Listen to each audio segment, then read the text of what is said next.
मायके का बंटवारा। शिल्पी और प्रणव की शादी को अभी 1 ही साल हुआ था। शिल्पी के 2 भाई थे, माधव और राघव, लेकिन प्रणव अपने घर का इकलौता बेटा था। शिल्पी बार बार अपने मायके जाया करती थी। प्रणव के कई बार समझाने पर भी शिल्पी को ये बात समझ में नहीं आ रही थी कि ज़रूरत से ज़्यादा मायके जाने से मायके में प्रॉब्लम आ सकती है। क्या शिल्पी, तुम 1 साल में कम से कम 10 बार मायके जा चुकी हो। अरे, लोकल मायका होने का फ़ायदा तो होगा ही ना। और वैसे भी मायके जाती हो तो काम भी नहीं करना पड़ता ना, सारा काम भाभियाँ कर लेती है। ऊपर से गॉसिप हो जाती है, वो अलग। गॉसिप? कैसी गॉसिप शिल्पी? अरे प्रणव, 2 भाभियाँ हैं ना, तो कुछ ना कुछ चलता ही रहता है। अभी कल की ही बात सुनो, बड़ी भाभी अपने लिए ज्वेलरी खरीद कर लाई और मम्मी को बताया ही नहीं। तो क्या? तो क्या मतलब? अरे, दोनों भाइयों का बिजनेस साथ में है। ऐसे में अगर एक भाभी महंगी ज्वेलरी खरीदेंगी तो दूसरी को प्रॉब्लम नहीं होगी क्या? हाँ तो ठीक है ना, दूसरी भाभी को नहीं बताना चाहिए, वरना दोनों में वैसे ही झगड़ा हो जाएगा। अरे, झगड़े की क्या बात है। मैंने तो अपनी छोटी भाभी को बस ये सलाह दी कि अगर बड़ी भाभी अपने लिए गहने ला सकती है तो उनका भी पूरा अधिकार बनता है अपने लिए गहने लाने का। ये तुमने ठीक नहीं किया शिल्पी। अरे, लेकिन इस पे गलत क्या है? अरे अभी नहीं, तुम्हें बाद में चलेगा कि इसमें गलत क्या है। प्रणव अपनी पत्नी शिल्पी को समझाने की बहुत कोशिश करता है, लेकिन शिल्पी की समझ में कोई बात नहीं आती। वो बार बार अपने मायके जाती रहती है और वहाँ जाकर कुछ न कुछ गॉसिप करती रहती है। एक दिन जब शिल्पी गई हुई थी और वापस लौटी तो उसकी सास रमा ने उसे अपने पास बुलाया। शिल्पी बेटा, ज़रा इधर तो आओ मेरे पास। जी मम्मी जी, क्या हुआ बताइए ना। या आज शॉपिंग किस लिए करके आई हो, कुछ खास है क्या? हाँ मम्मी जी, मेरी छोटी भाभी का बर्थडे है तो मैं उनके लिए गिफ्ट लेकर आई थी। कल सुबह मायके जा रही हूँ ना। कोई ज़रूरत नहीं है बात बात पर मायके जाने की। लेकिन मम्मी जी, अचानक क्या हुआ? कुछ नहीं हुआ, बस ऐसे ही नहीं जाना, मैंने कहा ना, इसलिए। अरे मम्मी जी, मैं शाम तक लौट आऊँगी ना। नहीं बहू, अब से तुम ये बार बार बात बात पर मायके नहीं जाओगी। अपनी सास की बात सुनकर शिल्पी नाराज़ हो जाती है और मुंह फुलाकर बैठ जाती है। शाम को जब प्रणव ऑफिस से लौट कर आता है तो शिल्पी को नाराज़ देखकर उसे कुछ समझ में नहीं आता। वो शिल्पी से इसकी वजह पूछता है और शिल्पी उसे अपनी सास की सारी बात बता देती है। ये सुनकर एक बार के लिए प्रणव को भी अजीब लगता है कि इससे पहले तो रमा जी ने कभी शिल्पी को मायके जाने से मना नहीं किया था, लेकिन अब अचानक कैसे मना कर दिया। प्रणव अपनी माँ के पास जाता है। क्या हुआ माँ, आपने शिल्पी को मना क्यों कर दिया? अरे बेटा, इस तरह बार बार मायके जाना ठीक बात नहीं है। अब अच्छा थोड़ी ना लगता है कि हमारी बहू रोज़ रोज़ अपने घर जाकर बैठ जाए। क्या बात है मम्मी, कुछ हुआ है क्या? अभी तक तो कुछ नहीं हुआ बेटा, लेकिन कल को कुछ हुआ तो तुम्हें अच्छा नहीं लगेगा। लेकिन बात क्या है मम्मी? अरे बेटा, मैंने कहा ना, वो नहीं जाएगी मायके, तो नहीं जाएगी। इस तरह रमा जी के मना करने पर शिल्पी अपने मायके नहीं जाती, लेकिन अब वो सारा दिन फ़ोन पे अपने मायके वालों से बात करती रहती और इस बात का पता रमा जी को चल जाता है। वो कई बार इस बात के लिए शिल्पी को रोकने की कोशिश भी करती है, लेकिन वो समझती ही नहीं। आखिर में रमा जी थक जाती है और शिल्पी से कुछ कहना ही बंद कर देती है। कुछ महीनों के बाद एक दिन सुबह के वक्त शिल्पी अपनी सास के पास आती है।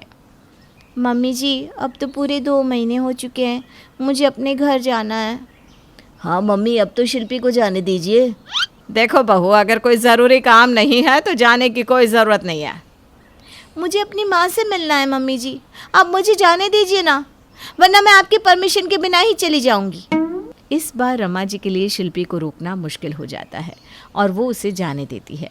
शिल्पी जब अपने मायके के घर में पहुंचती है तो ये देखकर हैरान रह जाती है कि उसके मायके में पहले एक रसोई हुआ करती थी, लेकिन अब उसके दोनों भाइयों की रसोइयाँ अलग अलग हो चुकी थी और उसके माँ पापा को एक वक्त का खाना एक के घर तो दूसरे वक्त का खाना दूसरे भाई के घर खाना होता था। अरे मम्मी, ये सब क्या हो गया? ये दोनों भाभियाँ अलग अलग कैसे हो गई? अब क्या बताऊँ बेटा, इन दोनों के आए दिन के झगड़ों की वजह से दोनों भाइयों के बीच भी लड़ाई रहने लगी। इसलिए मैंने और तेरे पापा ने दोनों को अलग करना ही सही समझा। मम्मी, अगर मैं सही टाइम पे यहाँ आ जाती ना तो मेरे मायके का बंटवारा नहीं होता, लेकिन मेरी सास ने मुझे पिछले 2 महीने से आने ही नहीं दिया। बेटा पता नहीं हमारे हंसते खेलते परिवार को क्या हो गया। अरे कुछ दिन पहले तक सब कितने प्यार से रह रहे थे, अब देखो सब अलग अलग हो गए। मम्मी आप कहो तो मैं भाभी से बात करती हूँ। नहीं बेटा, कोई फ़ायदा नहीं अब बात करने का। अभी तू जाएगी तो तुझे भी उल्टा सीधा सुना देगी। मम्मी साफ साफ बताओ ना, आखिर हुआ क्या है? तेरी दोनों भाभी आपस में लड़ रही थी, इसकी बात उधर उसकी बात इधर, जाने कैसे दोनों के अंदर की बातें एक दूसरे तक पहुंच गई। मेरे तो कुछ समझ में नहीं आ रहा कि ये कैसे हुआ। अब शिल्पी को इस बात का एहसास हो जाता है कि कई बातें तो उसने ही एक दूसरे तक पहुंचाई थी, इसलिए वो चुपचाप वहाँ से अपने ससुराल आ जाती है।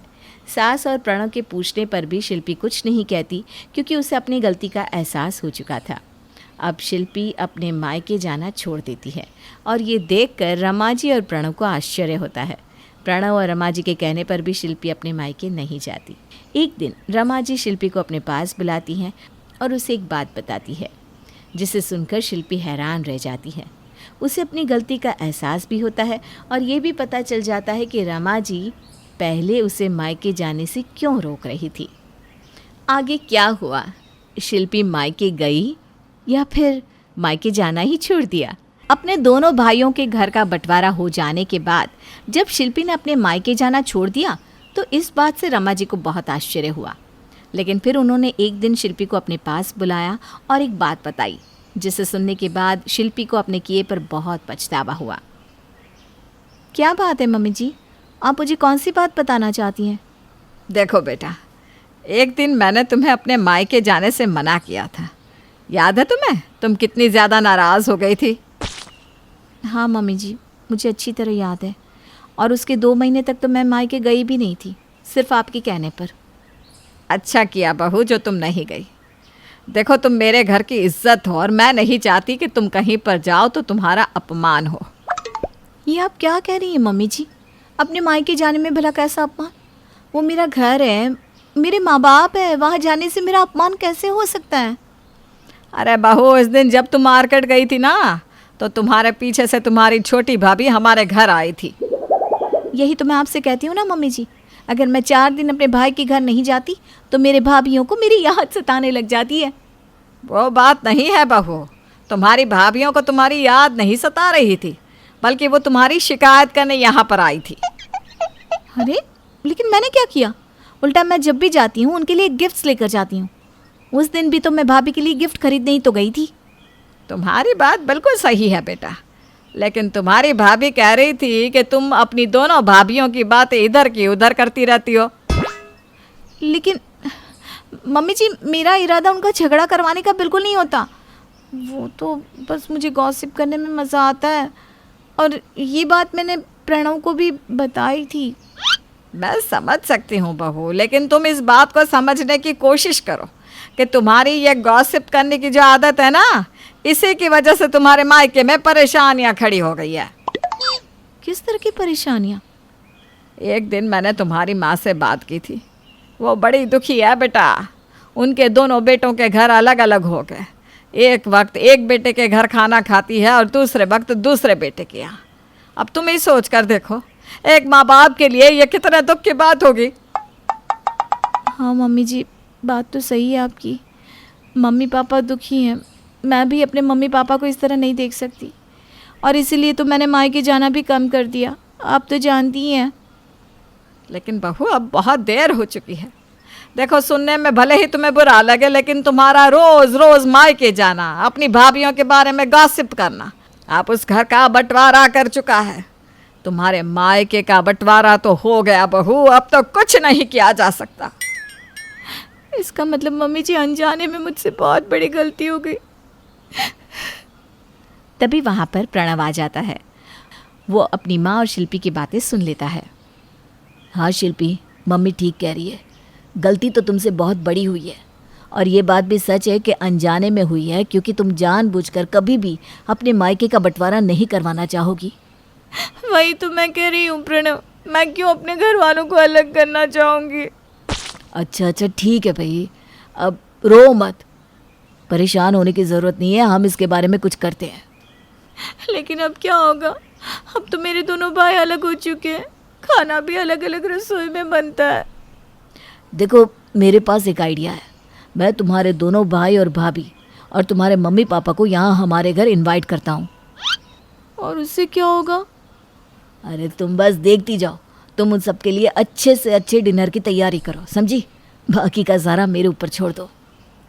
प्रणव शिल्पी के मम्मी पापा और उसके दोनों भाई भाभीयों को अपने घर पर इनवाइट करता है। वो सारे के सारे लोग शिल्पी के घर खाना खाने के लिए आते हैं। अरे प्रणव, हम लोगों के लिए इतना करने की क्या ज़रूरत थी?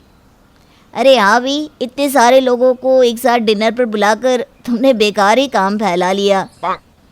हाँ दामाद जी, और अब तो वैसे भी हम लोग अलग हो चुके हैं, अपनी अपनी रसोई में अपने अपने हिसाब का बना कर खाते हैं। अरे लेकिन ऐसे मौके रोज़ रोज़ तो नहीं मिलते ना, आज साथ में बैठकर डिनर करते हैं। सच कहूँ बेटा, साथ में बैठकर डिनर किए तो बहुत वक्त हो गया। पहले तो रोज़ ही साथ खाते थे, फिर कभी किसी त्योहार पर, और अब तो कोई एक दूसरे के साथ खाना ही नहीं खाता। सही कहती है मम्मी जी, घर का बंटवारा होने के बाद तो सब कुछ जैसे बिखर सा गया है। अरे देखिए ना, आज हम सारे के सारे लोग एक साथ बैठकर खाना खा रहे हैं, तो कितना मज़ा आ रहा है। शिल्पी, मुझे ये चावल की खीर बिल्कुल पसंद नहीं है, ये तुम प्लीज़ मुझे मत परोसना। अरे भैया, लेकिन चावल की खीर तो मुझे बहुत पसंद है। आप एक काम करो, आपकी खीर भी मुझे ही दे दो। माधव बेटा चिंता मत करो, प्रणव को सेवइयों की खीर बहुत पसंद है और वो भी फ्रिज में रखकर खाने वाला था, तो मैंने सुबह ही बना कर रख दी है। अब तक तो बहुत ठंडी भी हो गई होगी, बिल्कुल वैसी ही जैसी प्रणव को पसंद है। अरे वाह आंटी जी, ये आपने क्या कह दिया? सेवई की ठंडी खीर तो मेरी भी फेवरेट है। लेकिन भैया, खीर तो सिर्फ एक कटोरी है, आप और प्रणव दोनों कैसे खाएंगे? अरे तो क्या हुआ, मैं चावल की खीर खा लेता हूँ और माधव भैया को सेवई की खीर दे दो। अब देखो सब साथ में रहते हैं तो ये फ़ायदा तो होता ही है कि एक दूसरे का मिल बांट कर खा सकते हैं। हाँ, वैसे आप ठीक कहते हैं दामाद जी, पता नहीं हम लोग अलग क्यों हो गए। माफ़ करना भाभी, लेकिन मेरी गॉसिप करने की आदत ने आप दोनों भाभीयों को अलग कर दिया, जबकि आप दोनों में एक दूसरे को लेकर काफ़ी प्यार है। लेकिन आज यहाँ पर आने के बाद और एक साथ बैठकर खाना खाने के बाद लग रहा है कि हमें इस बंटवारे को ख़त्म कर देना चाहिए और फिर से एक साथ ही रसोई में खाना बनाना चाहिए। अगर ऐसा हो गया ना बेटा, तो बहुत अच्छा होगा। अपने दोनों बेटों को अलग होते देख मुझे बहुत तकलीफ़ होती है। मैं चाहता हूँ कि तुम सब प्यार से एक साथ रहो, शाम का खाना हम सब मिल बैठ कर एक साथ खाएं। ठीक है पापा, आप जैसा कह रहे हैं वैसा ही होगा। हाँ पापा, अब हम इस बंटवारे को ख़त्म करके फिर से पहले की तरह एक साथ रहा करेंगे। देखा आप लोगों ने, एक साथ रहने में बहुत ताकत है। और मैं आप सबसे वादा करती हूँ कि आज के बाद कभी कोई बेकार की गॉसिप नहीं करूँगी। हाँ, लेकिन मायके आती रहूँगी। शिल्पी की बात सुनकर सब लोग हंसने लगते हैं और इस तरह प्रणव की एक कोशिश ने शिल्पी के मायके का बंटवारा खत्म कर दिया और वो लोग फिर से खुशी खुशी एक दूसरे के साथ रहने लगते हैं।